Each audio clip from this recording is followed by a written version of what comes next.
Halo gengs, kembali lagi bersama gua di Seliramu Review. By the way, apa kabar kalian para pecinta film survive? Semoga baik-baik aja ya. Di kesempatan kali ini, Seliramu akan mereview sebuah film di mana satu keluarga ini terjebak di dalam sebuah kawasan yang dipenuhi kericuhan dan juga pemberontakan. Sedramatis apa film ini? Apakah mereka bisa selamat dari tragedi itu? Oke lah, daripada nebak-nebak gak jelas kayak si mantan, mending langsung saja kita ke pembahasannya.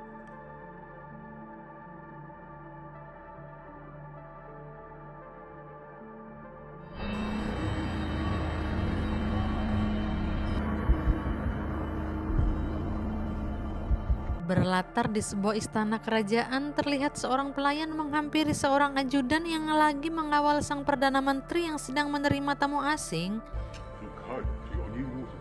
Lantas sang Perdana Menteri itu pun mempersilahkan tamu asing itu untuk segera meninggalkan istana, yang berarti perjanjian kerjasama tidak disepakati. Kemudian sang ajudan pun mengantar tamu itu masuk ke dalam mobilnya, namun tiba-tiba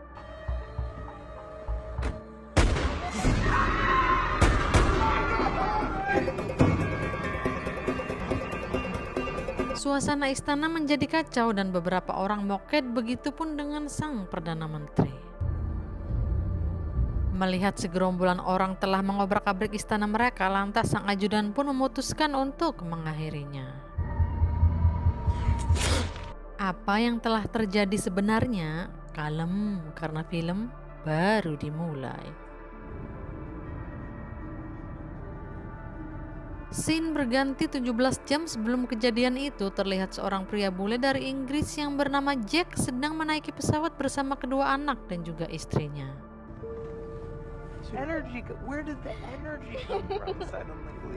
Perjalanan yang jauh itu membuat mereka sangat bosan, lantas si bungsu yang bernama Celine menggoda penumpang di belakang, namun sang ibu memintanya untuk tidak mengganggu penumpang lain. Singkat cerita, pesawat pun mendarat dan beberapa supir taksi menawarkan jasa mereka, namun terlihat Jack dan keluarga kebingungan karena tidak ada yang menjemput mereka. Lantas si pria yang di pesawat tadi yang bernama Eric meminta Jack untuk berhati-hati karena di bandara banyak segerombolan penipu yang memakai seragam agar terlihat resmi. Melihat Jack tidak ada yang menjemput, Eric pun menawarkan mereka untuk memberi tumpangan.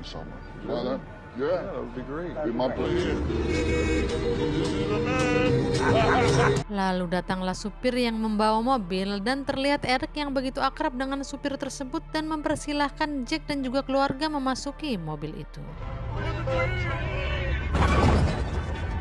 Namun sesampainya di jalan, terlihat istana kerajaan yang dijaga ketat oleh sebagian prajurit dan sampailah mereka ke sebuah hotel, dan saat Jack akan menonton TV tidak ada saluran di sana hingga membuat dia menelpon room service, namun telepon tidak terhubung.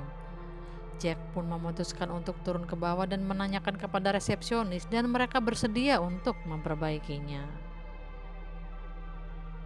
Keesokan harinya Jack kembali mendatangi resepsionis untuk menanyakan di mana penjual koran Amerika, dan resepsionis itu pun memberikan sebuah peta dan menunjukkan arah, dan gak pakai lama Jack pun langsung menuju pasar tradisional di kota itu.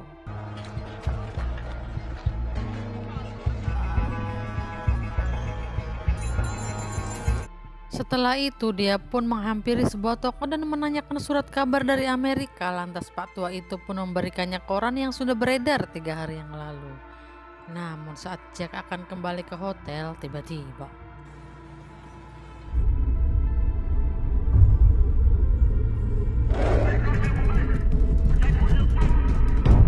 segerombolan orang lokal dan juga polisi tawuran di pasar itu hingga membuat Jack ngabret seedan-edannya dan dia pun lari melewati gang-gang kecil untuk menuju hotelnya.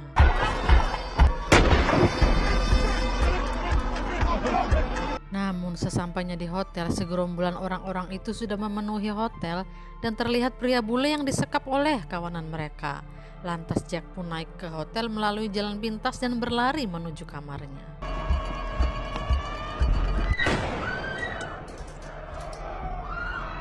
Kemudian Jack memberitahu kepada istrinya jika di bawah telah terjadi keributan, beberapa orang telah dibantai dan kondisi di bawah sangat tidak aman. Kemudian Jack melihat putri sulungnya tidak ada di kamar dan Celine mengatakan jika kakaknya itu berada di kolam renang. Dengan gercep, Jack langsung menuju ke kolam melalui tangga darurat. Lucy! Terlihat segerombolan orang itu mulai memasuki hotel dan menyerang orang-orang. Melihat itu, dia pun langsung menyelamatkan anak sulungnya dan kembali ke hotel melalui tangga darurat.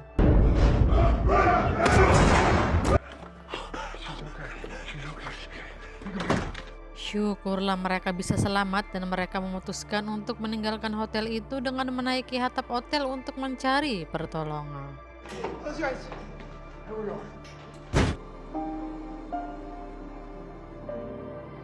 Sebagian orang-orang terluka parah dan suasana di atas terlihat aman dan mereka pun bisa beristirahat.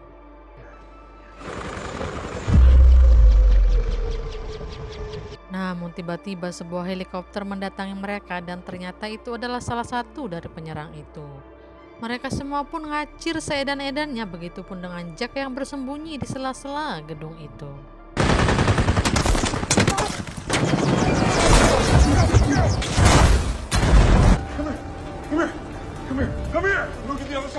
Karena tidak ada jalan lain, Jack pun memutuskan untuk menyuruh istrinya melompati gedung sebelah. Terlihat istrinya yang begitu ketakutan, namun Jack meyakinkan jika tidak ada jalan lain lagi. Sang istri pun mencobanya dan berhasil melompati gedung di sebelahnya meskipun dia terluka. Terlihat segerombolan itu semakin membabi buta, lantas Jack pun menyelamatkan anak-anak mereka dengan cara yang sama. Kini giliran Jack dan tiba-tiba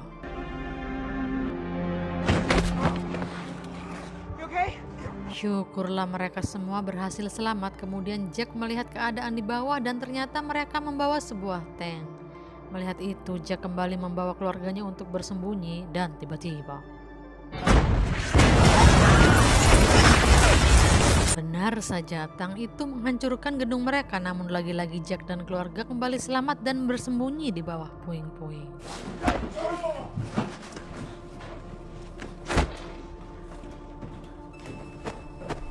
Setelah gerombolan orang-orang itu sudah pergi, Jack menyuruh keluarganya untuk tetap bersembunyi sementara dirinya keluar untuk mencari bantuan. Jack pun menuju ke sebuah basement yang terdapat banyak kendaraan, lantas Jack mengakali sebuah sepeda motor untuk bisa dikendarai. Setelah berhasil, Jack memanggil semua keluarganya dan meninggalkan hotel itu.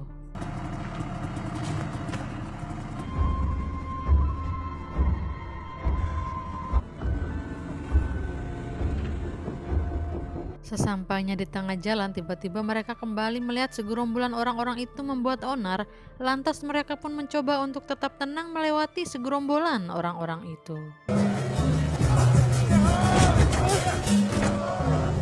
Syukurlah mereka bisa selamat dan terlihat bendera Amerika berkibar di situ. Kemudian Jack pun turun dari motor dan menuju kedutaan Amerika.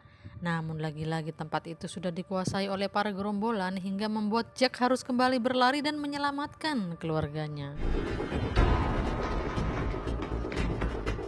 Mereka pun memasuki sebuah pintu yang tidak terkunci dan terlihat seorang kakek tua. Lantas mereka pun meminta tolong kepada kakek tua itu untuk menolong mereka. Si kakek pun memberikan tempat persembunyian untuk mereka dan tiba-tiba segerombolan itu kembali muncul dan mencari mereka.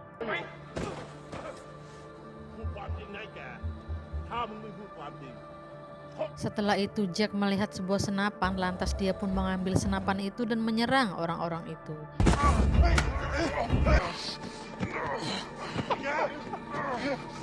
Namun orang-orang itu berhasil menangkap Jack dan tiba-tiba datanglah Eric dan meminta segerombolan itu untuk tetap tenang, dan setelah itu Eric pun menjedor mereka satu persatu.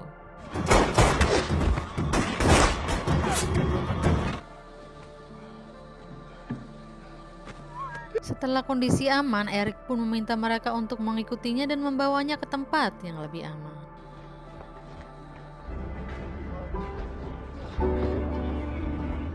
Eric pun memperkenalkan Jack dan keluarganya ke teman-teman mereka, kemudian membawanya ke loteng untuk mempersilahkan mereka menikmati makan malam. Come on, come sit down. Why do they feed the chickens in the U.S.? In the U.S., never would Yes. Yeah.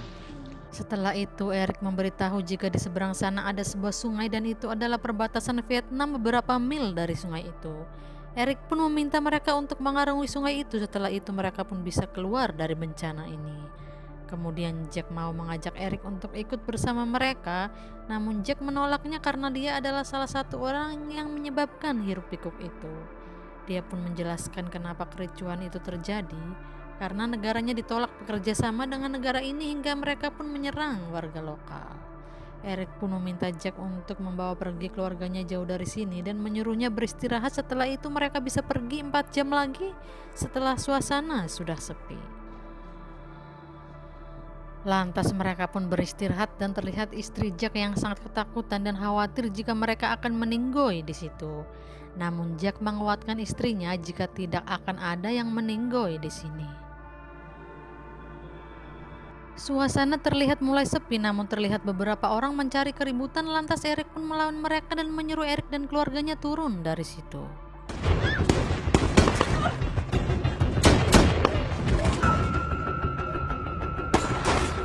Eric pun menyuruh mereka untuk memasuki pintu itu dan terus berlari, namun karena Eric terluka, dia pun tidak bisa melanjutkan perjalanan. Get across the border. Eric menyuruh Jack untuk tetap berjalan dan menuju ke sungai itu, namun tiba-tiba terlihat mobil dari pemberontak itu. Lantas Eric pun segera bangun dan bersiap untuk menyerang supir itu.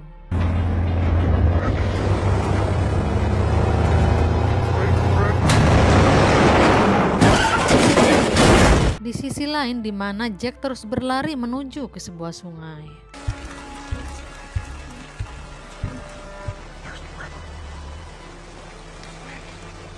Namun lagi-lagi terlihat 2 orang dari kelompok itu. Lantas Jack pun menyuruh istri dan anak-anaknya untuk bersembunyi di bawah kolong. Sementara itu dirinya mengambil perahu untuk berlayar, namun tiba-tiba seorang kakek tua menghampiri Jack dan Jack pun menyerahkan jam tangan miliknya untuk ditukar dengan perahu. Kakek tua pun meminta sepatu milik Jack, lantas Jack pun memberikannya. Okay. Namun tiba-tiba dari balik perahu terlihat segerombolan itu mendatanginya dan Jack pun tertangkap oleh kawanan mereka.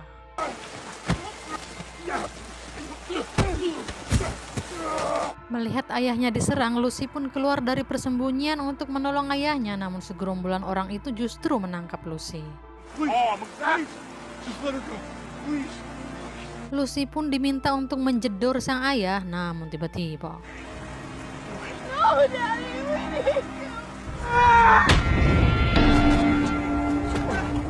istri dari Jack menggaplok orang-orang itu hingga mereka pun berhasil selamat.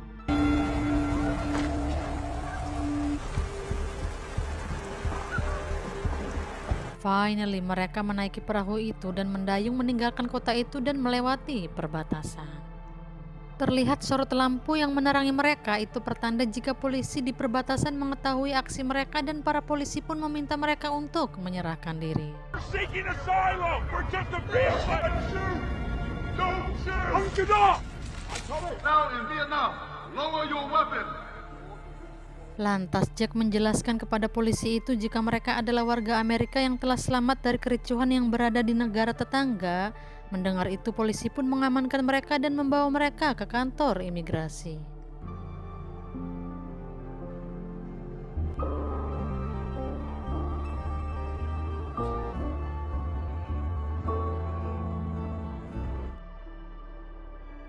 Scene berganti beberapa hari setelah kejadian itu. Terlihat mereka semua beristirahat dan Jack pun mendapatkan pengobatan di rumah sakit. Terlihat mereka yang begitu bahagia karena sudah selamat dari tragedi itu, dan film pun berakhir. Bagaimana? Apakah kalian terhibur dengan ceritanya? Silahkan tulis di kolom komentar ya. Oke gengs, mungkin segitu saja pembahasan dari film ini. Semoga kalian menyukai alur ceritanya. Dan seperti biasa, Jika kalian suka, silahkan subscribe aja. Biar kalian tidak ketinggalan jika ada video baru dari Sliram. Thanks for watching and then see you on next video. Bye bye.